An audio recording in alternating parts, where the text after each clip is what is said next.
नमस्कार मित्रांनो, सायन्स बाबा यूट्यूब चॅनलवरती आपलं सर्वांचं स्वागत आहे. मित्रांनो, आजच्या व्हिडिओमध्ये आपण शिक्षण सेवक पद रद्द करावं या याचिकेबाबतच्या सुनावणीची महत्त्वाची अपडेट बघणार आहोत. मित्रांनो, आजच्या व्हिडिओमध्ये आपल्याला सर्व शिक्षकांसाठी एक आनंदाची बातमी मिळालेली आहे. मित्रांनो, 12 मार्च रोजी शिक्षण सेवक पद रद्द करावं याबाबत सुनावणी होती.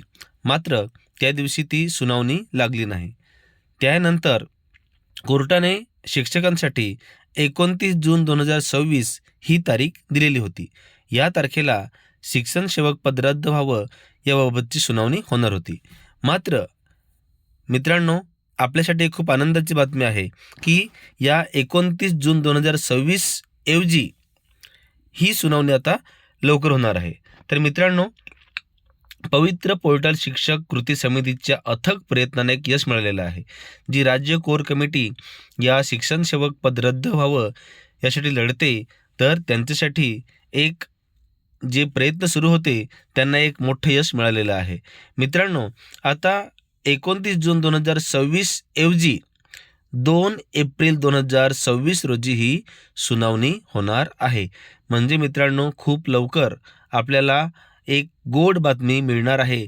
आणि मित्रांनो, जे आपण 3 वर्ष शिक्षण सेवक काम करतो, तात्पुरत्या एकदम कमी मानधनावर आपण काम करतोय, तर मित्रांनो, जर काही शिक्षण सेवक पद रद्द झालं तर मित्रांनो, आपल्याला नियमित शिक्षकांप्रमाणे पूर्ण पगार मिळेल आणि एक आपल्याला मोठा आधार मिळेल.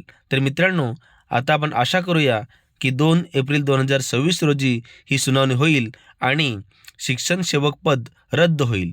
यासाठी जी पवित्र पोर्टल शिक्षक कृती समिती मेहनत करते, त्यांच्या प्रयत्नांना अजून एक मोठे यश मिळू दे आणि संपूर्ण राज्यामध्ये सर्व शिक्षकांना एक आनंदाची गोड बातमी मिळू दे, हीच आपण अपेक्षा करूया.